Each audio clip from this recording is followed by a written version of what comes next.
The first sound echoing through the multi-million-dollar mansion wasn't the ticking of a clock. It was the sharp clang of a metal fork hitting the cold floor. A child, no one knew who, stood in the kitchen of millionaire Jared Whitmore, her bare feet trembling under the dim yellow light. And the first thing he said wasn't, "What are you doing here?" It was a sentence that froze the entire room. "Don't touch that." Just a few minutes earlier, no one in this house had any idea that a child was quietly making her way through the darkness toward the kitchen. Outside, snow blanketed the entrance, and the sky was deathly still. The clock in the grand hall read 11:47 p.m.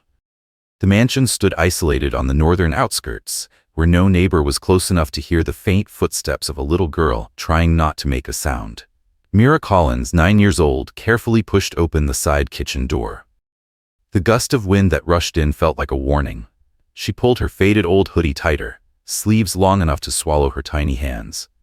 Beneath her feet, the wooden floor was so cold, it felt like needles pricking her soles. But Mira didn't stop. She had timed this moment for nights. Exactly 20 minutes after the kitchen lights went out, the night staff would head to bed, and no one would have cleared away the leftovers yet. In those 20 minutes, Mira could find something to eat if she was careful enough. The kitchen was eerily silent. Darkness wrapped around everything, except for the faint blue glow from the refrigerator glinting off the polished steel walls. Mira moved slowly, like a small cat stalking its prey. On the counter sat a metal tray still faintly warm, holding a few pieces of roasted chicken left over from someone's dinner. The smell of butter and herbs twisted her stomach in pain. She rose on her toes and reached for a piece of bread beside the tray. It was still soft. She held her breath and looked around. No one. Every door was closed. Her mother was upstairs, Jade Collins, the part-time cleaner for this house. This was her first week back on the job after nearly 6 months of unemployment. Mira knew her mother was exhausted, and she couldn't let her find out about this. She held the piece of bread, trembling, just about to lift it to her mouth, when suddenly the ceiling lights flicked on. A flash of white light swept across the kitchen like lightning. Mira froze, her hands still suspended midair. The bread slipped from her fingers, hitting the floor with a sharp, echoing sound. A voice came from behind her, deep and raspy, each word deliberate. "Don't touch that." Mira turned around, her heart pounding in her chest. Standing there was Jared Whitmore, wearing a dark robe, a cup of tea in his hand. He was tall, with gray-streaked hair and the weary lines of a man who hadn't slept well in years. But his eyes weren't angry. They were just empty. Mira took a step back, stammering, unable to speak. She tried to run, but her foot slipped on the cold wooden floor, nearly sending her to the ground. Jared didn't move closer. He simply stood there, silent, as if he were looking at a strange creature that had just stepped out of one of his dreams. A drop of water fell from her hair, blending into the spilled milk on the floor. Mira took a shaky breath and whispered, I'm sorry, I was just hungry." No one answered.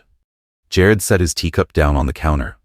The light reflected off the stainless steel surface, flickering in his eyes. He looked around at the gleaming copper pots, the spotless machines, then back at the thin little girl standing in the middle of it all. In a place overflowing with abundance, there was a child who was starving. He couldn't make sense of it. Or maybe he just couldn't make sense of the feeling tightening in his chest. Mira shrank back, her voice trembling. I won't eat it. I'll clean it up right now. It's my fault. Please don't tell my mom. She'll lose her job." Jared still said nothing. He slowly stepped closer, picked the plate up from the floor, and set it back on the counter. He looked at her for a long moment before speaking, his voice lower now.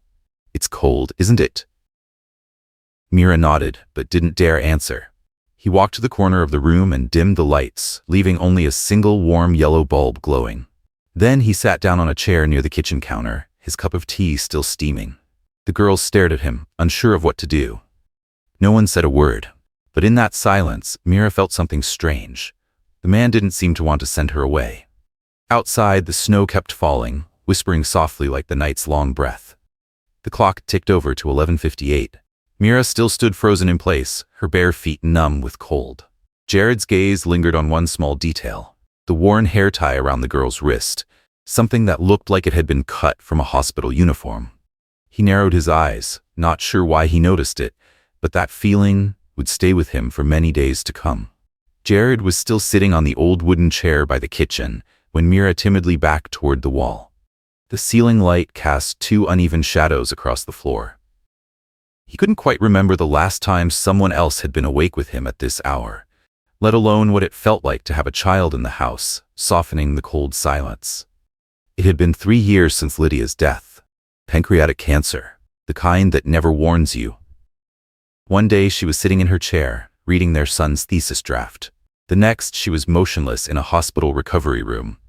Jared had attended every board meeting during that time, yet he hadn't been there when his wife took her last breath. That was something he could never forgive himself for, even though no one else ever blamed him.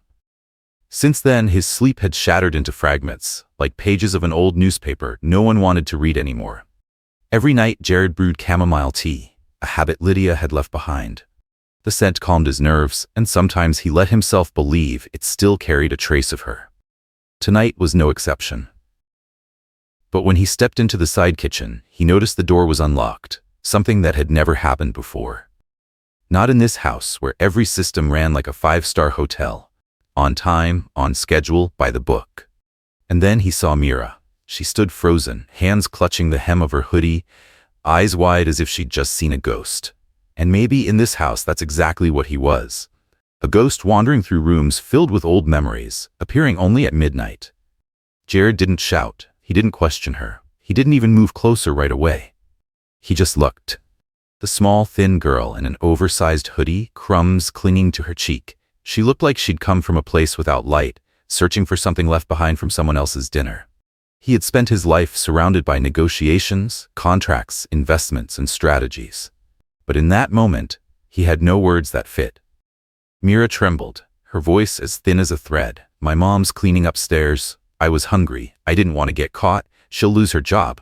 I'm sorry. The sentence faded before it could end.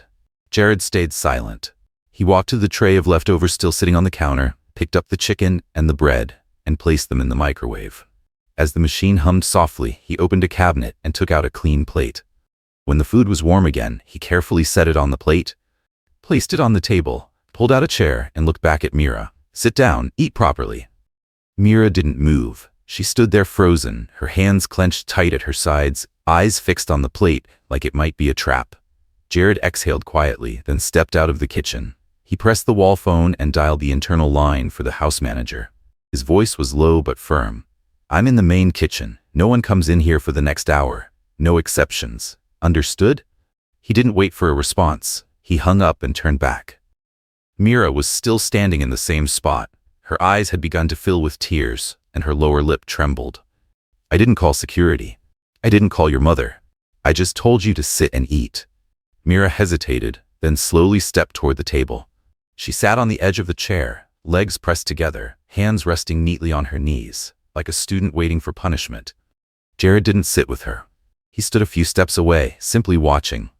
She reached for the spoon, then pulled her hand back as if still unsure whether she was really allowed to. "Go on, eat. I warmed it up for you." Mira looked up at him, and in her eyes was something that didn't quite belong to a child. A mix of fear, hunger, and wary disbelief. She lifted the spoon, took a small bite, blew on it gently, then ate. Jared turned away. He didn't want to watch her eat like she was starving so deeply she might swallow her fear along with the food. But he could still hear the faint clink of the spoon against the plate, the quiet chewing meant not to make a sound, and the uneven breaths of someone crossing the edge of hunger, but not yet reaching safety. He looked out the window. The snow kept falling. And in that moment, he remembered something Lydia once said. There are doors that should never be locked, because sometimes what's trying to come in isn't what we fear. It's what we've forgotten to see. Jared didn't know how long he'd been standing by the window when he finally turned around and saw that the plate was almost empty. Mira still sat with her head bowed, hands clasped tightly beneath the edge of the table, as if even breathing too loud might get her thrown out. Jared pulled out a chair and sat across from her. He didn't say anything, didn't ask. He just sat there, watching the little girl take her last slow spoonfuls of food. The only light left in the kitchen came from a small bulb on the wall, just enough to reveal the faint lines of Mira's face, and enough to see the pair of shoes neatly placed beside her chair. He leaned down to look closer. The heels were nearly stripped of their padding. One lace was tied together in a temporary knot, and the back fabric was worn so thin the lining showed through, and her socks, torn wide enough that her toes poked out. One toe was swollen, scabbed with a crust of dried blood, bruised red against the pale gray fabric. He stood up, opened the large refrigerator behind him, and took out a carton of milk, the kind he usually kept for his grandson's visits. He poured it into a small glass and set it on the table in front of the girl. The milk was still warm. Mira stared at it, as if she'd never seen anyone pour her something with hands that didn't shake. "Do you drink milk?" he asked. She nodded slightly. Jared sat back down, arms folded, watching as she held the glass with both hands and sipped in tiny gulps. The sound of the spoon against the plate was gone now. Only the steady ticking of the clock filled the vast, quiet kitchen. After a few moments of silence, Mira spoke, her voice barely above a whisper. "My mom used to work somewhere else. She was cleaning a room on the 3rd floor and fell from the hallway. They said it wasn't their fault, that she wasn't careful. But the railing was loose. That's what she told me." Jared didn't interrupt. "After that, she couldn't work for months. No one would hire her. The lady who owned the house didn't let us stay anymore. Mom called her friend. Her friend let us live in the back of her place, just one room. Mom sleeps on a folding chair. I sleep on the floor. In winter, the wind comes through the cracks and the floor gets really cold." He still didn't say a word. The girl paused for a moment, then took a breath. "Mom said once she gets better, she'll find work again. She got hired here last week. She told me I have to be good, not wander around, not let anyone see me." Mira's voice grew softer and softer. "I don't know who my dad is. Mom said he's someone who didn't make it back in time." Jared blinked. The words drifted through the air like thin smoke, and yet, somehow they sank deep. Someone who didn't make it back in time. He didn't know what he was supposed to feel, only that something in his chest tightened. Not out of pity, but something else. Old, vague, and distant. He nodded slightly, asking nothing more. Mira sat there, still holding the glass of milk, not drinking anymore. Maybe she was full. Or maybe she was just keeping her cracked little hands warm. Jared stood up and took a small towel from the drawer, placing it on the table. "Wipe your mouth." The girl hesitated, then took it carefully, dabbing her mouth with slow, deliberate motions before placing it back exactly where it had been, as if afraid of breaking some unspoken rule. Jared gathered the dishes, not rushing, as though everything that had just happened was simply part of his usual nightly routine. Then he gestured for Mira to stand. She lowered her head, slipped on her torn socks, slid her feet back into her shoes, and didn't bother tying the laces. Jared said nothing, just walked ahead and opened the kitchen door. The girl followed behind him like a small shadow. When they reached the hallway leading to the staff quarters, he didn't turn around. But he heard her footsteps stop, and then her voice, small and fading into the darkness. "Thank you for not calling my mom." Jared didn't answer. He walked back to his room, down the long hallway lined with framed paintings, and stopped before the dark wooden door. As he closed it behind him, he caught his reflection in the window glass. A pale face, deep hollow eyes, and something wet glistening at the corner of them. He raised his hand to touch it. It wasn't rain. It wasn't the wind. It was a tear. Jared couldn't remember the last time he cried. Maybe it was at Lydia's funeral. Maybe it was that first night he slept alone after 30 years of marriage. But tonight was different. A strange child, a plate of leftovers, a pair of torn shoes, and a sentence no one had ever taught her to say. Something inside him had cracked open, not loudly, but deep enough that he found himself wondering, what did I just see? Or more precisely, who did I just see? The next morning, while Jared was reviewing his meeting schedule on his tablet, Moira knocked on the office door, notebook and staffing chart in hand. She entered with her usual composed seriousness, the kind that came from years of managing wealthy households, where order and unspoken rules ran the place. "There's something I need to report, sir," Moira said, standing straight as always. "Last night, a child was found in the main kitchen after 11. I'm not sure how she gained access to that area." Jared looked up from his screen, his expression unchanged. "The child belongs to one of the night shift cleaners, a Ms. Collins. I've reviewed the security footage. There was clearly unauthorized access to food. If you allow it, I'll handle this matter immediately." Jared closed his tablet and set it aside. "No." Moira frowned. "Sir?" "She's allowed to eat in the kitchen," Jared said evenly, "unless I say otherwise." It took Moira a few seconds to process his response. In over 6 years of working for Jared, she had never seen him intervene in staffing matters. Not once. He was known for being meticulous, detached, and never on a first-name basis with anyone on the service team. "I'm afraid this could set an unfortunate precedent," she said carefully, keeping her tone professional. "The kitchen is a restricted area, if everyone were to—" "She's not everyone," Jared interrupted. "I want you to pull the full file on Jade Collins." Moira hesitated but nodded, taking out her phone to call the administrative assistant. A few minutes later, Jade's file arrived by email and was printed into a thin stack of papers, placed neatly on Jared's desk. He opened the first page and skimmed through the details. There was a small section crossed out, but the words were still visible. Former ER nurse. Discontinued practice due to workplace injury and personal reasons. Jared flipped quickly to the work history section. More than half a year blank. Reason for leaving, occupational injury. He looked up at Moira. "She was an ER nurse?" "Yes," Moira replied, "but the file doesn't specify the details." "Why is she working here as a cleaner?" "We didn't ask," Moira said, her tone even. She applied through the temporary staff program. Her record was clean and complete. She paused, studying Jared's expression. "She does her job well, punctual, discreet, never any issues. But I don't understand why you're interested in her." Jared leaned back in his chair, fingers interlaced on the desk. "I want to see her. Now. Call downstairs and have her brought to this office." For a moment, Moira looked unsettled. Bringing a cleaning staff member into the homeowner's private office wasn't part of any protocol. But she also knew, better than anyone, that when Jared gave an order, there was no such thing as procedure. "Of course, sir," Moira said finally, and stepped out of the room. Jared sat still in his office, fingers brushing the edge of the folder. Mira's words kept echoing in his mind. Mom said he's someone who didn't make it back in time. He didn't know why that single line pierced so deeply, but it did. The feeling was sharp, real, and impossible to ignore. Outside, footsteps approached. Light, deliberate. Moira appeared at the door, leading Jade inside. The woman wore a dark work uniform, her hair tied low, the faint scent of cleaning solution still clinging to her hands.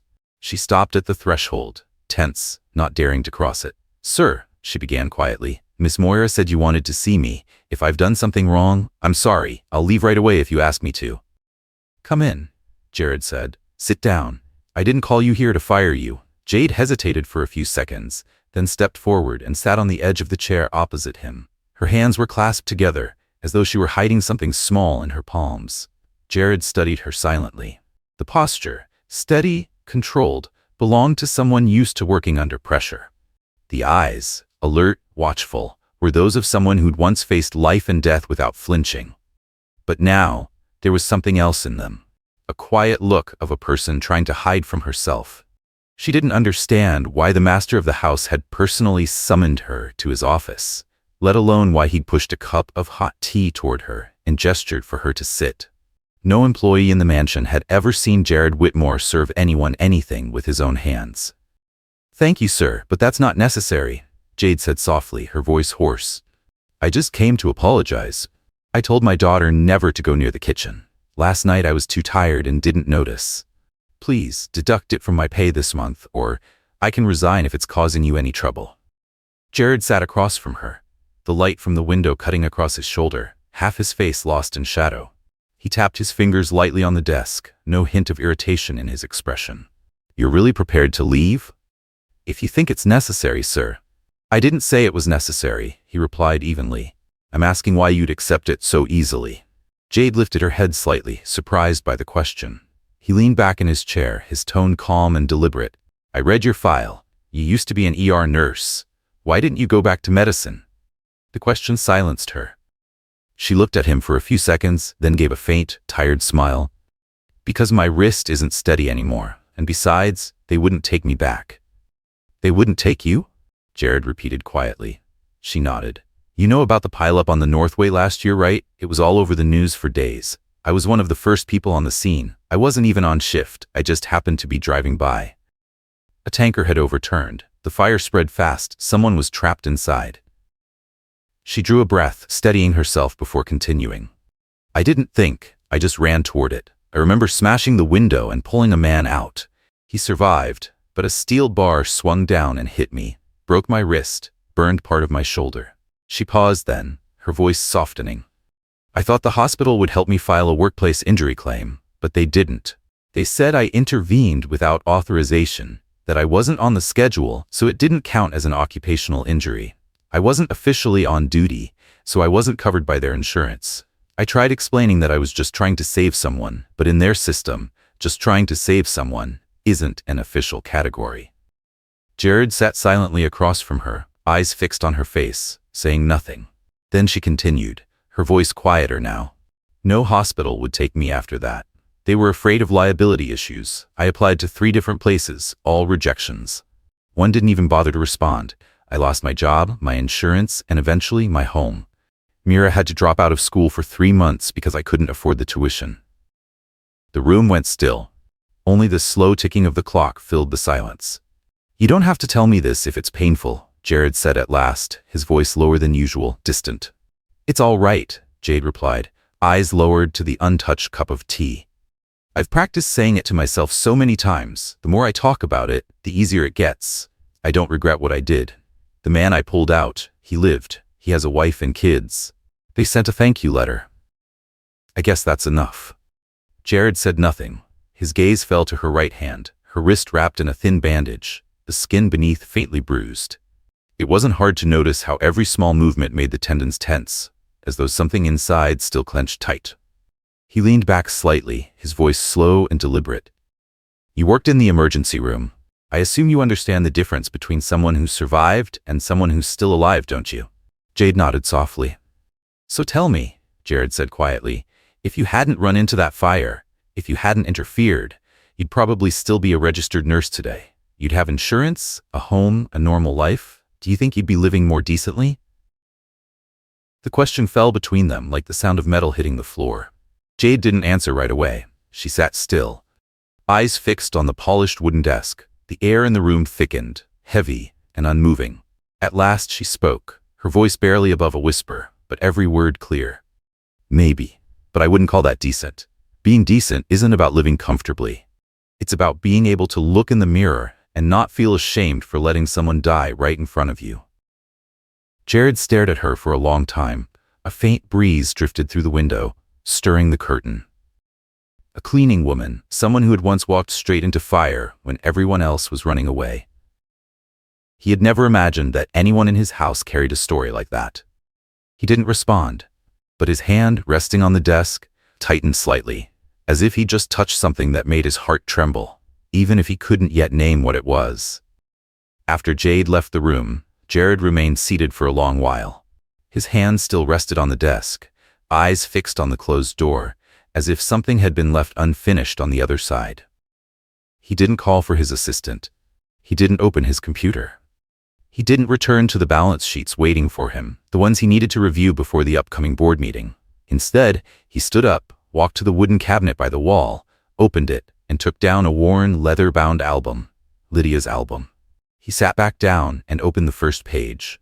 Old photographs, edges tinted with fading gold, the paper yellowed by time, yet still clear enough to make out the face of a woman whose smile never seemed to tire. Lydia had once been a volunteer nurse before she left medicine to teach high school literature. In one picture, she was wearing a white coat, hair tied neatly back, cradling a small child in a refugee camp somewhere in South America. Jared had never liked that photo, not out of jealousy, but because he never understood why his wife wanted to go to places like that. He remembered the arguments, not loud but long, stretched thin over the years. Lydia had always believed the world needed kindness without conditions. Jared had always disagreed. He once told her, kindness is a luxury if it doesn't yield returns. She'd turned away when he said it, and maybe from that moment, a part of her had quietly stepped out of the marriage they both kept trying to hold together. Memory spares no one. He remembered that afternoon when Lydia called to say she wasn't feeling well and asked him to come home early.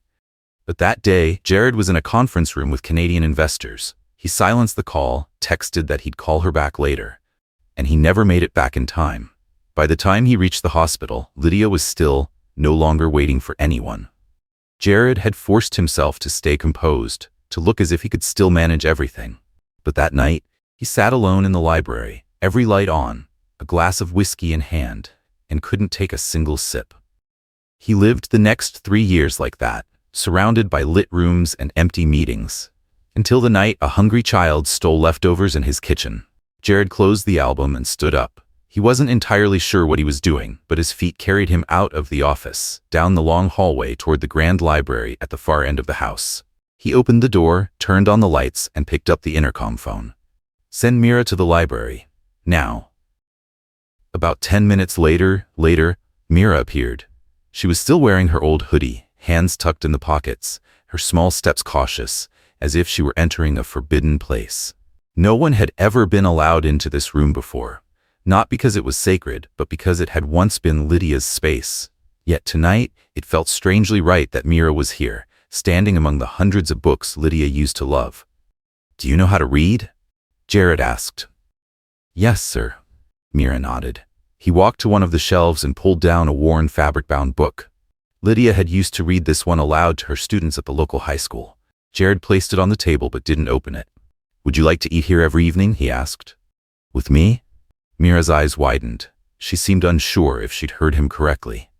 "I mean," Jared clarified, "you don't have to sneak around. You don't have to wait until the kitchen's empty. If you'd like, you can come here. Eat, read, if you want to." The girl said nothing. The silence stretched long enough that Jared began to wonder if he'd said something foolish. Then Mira nodded, slowly, hesitantly. "Yes, if you don't mind." Jared didn't answer right away. He turned and walked toward the liquor cabinet, but instead of reaching for a bottle, he just stood there for a long moment. In his mind, Lydia appeared again, wearing her white lab coat, smiling brightly through the smoke and dust of some faraway place. And for the first time in years, he didn't want to turn that image off. When he turned back, he saw Mira looking around the library as if she'd just stepped into another world. And he understood. Perhaps he, too, had just crossed into a different part of his life, one he'd never imagined before. A place where profit reports and insurance contracts didn't matter, only showing up did. A place quiet enough for a child to stop being afraid when she picked up a spoon. From that evening on, Jared didn't say anything more to Mira or Jade about any sort of arrangement. Life went on as usual, except that every night, right on time, Mira would walk into the library, carrying her school books. Sometimes she had a question about her math homework. Sometimes she simply read. And every night ended the same way, with a simple, proper meal, shared, not stolen. Jared never brought up the fact that Jade had once sat in his office, nor did he mention how Mira had been caught sneaking into the kitchen. But behind that silence was a string of quiet actions no one knew about. He contacted a team of attorneys he'd previously hired for a complex biotech patent dispute. No one on the team knew the exact reason when Jared asked them to reopen and review the entire nursing practice file of a woman named Jade Collins, formerly employed within the Northway hospital system. The lead attorney, an Italian man with a habit of not asking too many questions, simply said, "If that's what you want, we'll work on it until everything is reinstated." Jared didn't reply. He just wired a budget twice their usual retainer. Bookmark, go back. At the same time, he hired a young therapist named Elliot Rhodes, who had hosted a podcast on psychological recovery for healthcare workers after COVID. Elliot went to the motel where Jade and Mira were staying, under the pretense of being a referral sent to provide free routine mental health checkups. At first, Jade politely declined, but after receiving a handwritten letter from a nonprofit medical organization, signed by a name she didn't recognize, she agreed, not wanting to seem uncooperative. The first session lasted nearly an hour. No one else was present. Elliot didn't record anything, didn't take notes, he just listened. When the conversation ended, Jade exhaled softly. She didn't say she felt better, but for the first time in months, her wrist didn't tighten every time she moved it. A week later, Mira received an admission letter from a private school near Jared's estate. It was a small school, focused on art and creative writing. The girl rushed home, excited to show her mother, but Jade only looked at the letter and stayed silent. She didn't know who had arranged it, and she didn't ask. Every morning, a small white bus stopped in front of the motel to pick Mira up for school. On its side was printed, "Community Scholarship Program, sponsored by the Whitmore Foundation." Moira was the first to realize that none of this was just coincidence. She had reviewed the household's internal expense report and noticed a series of new transactions, coded with notations that only someone with years of financial experience would recognize as budget redirection. One afternoon, Moira walked into Jared's office, closed the door behind her, and placed a stack of papers on his desk. "Sir," she began, "I know it's not my place to ask, but I think you should be careful. Some lines, once crossed, can't be uncrossed." Jared didn't look up from the documents he was reading. "What lines?" "The line between kindness and interference," Moira said evenly. "Between helping someone and trying to save them. You may only mean to make amends, but if emotion gets involved, things could become far more complicated than you expect." Jared closed the file he'd been holding, leaned back in his chair, and looked directly at her. "I understand what you're saying," Jared said quietly, "but I've spent my whole life keeping within limits. And the cost of that was a house without laughter, a wife I didn't make it back in time to say goodbye to, and a child who had to steal food in her own employer's kitchen." He paused, his voice lowering. "Some limits are worth crossing, and if I decide to cross them, then that's my choice." Moira didn't reply. She watched him for a few seconds, then gave a small nod and left the room. Silence settled once more. Jared reopened the folder, but his eyes drifted toward the photograph sitting to the left of his desk. Lydia, hair loose, smiling brightly into the camera. He reached out and touched the frame gently, as if to tell her that, at last, he'd figured out what to do with the emptiness she'd left behind. Not to fill it, but to open it, so someone else could step in. In silence. Yet worth more than any $1,000,000 fortune. A month later, no one in the household could quite understand why Jared Whitmore had personally requested a small gathering to be held in the library, a room that had remained silent for years since Lydia's passing. The invitations were sent discreetly. The guest list was short. A few old friends who had known him since his early business days, the director of a medical institute, and most notably, the chief physician from the hospital network that had once denied Jade's reinstatement request. The library was cleaned and polished, every bookshelf dusted, every spine aligned. On the table, instead of whiskey or champagne, there were cups of chamomile tea and simple baked pastries. Mira wore a white dress, her hair tied with a dark blue ribbon, the same shade Lydia had once loved.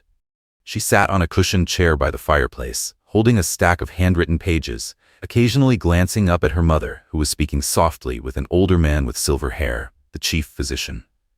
When everyone had settled, Jared rose to his feet, a cup of tea in his hand. His gaze moved slowly across the room. His voice, still deep as ever, carried none of the boardroom sharpness it once did, only something quieter. Softer.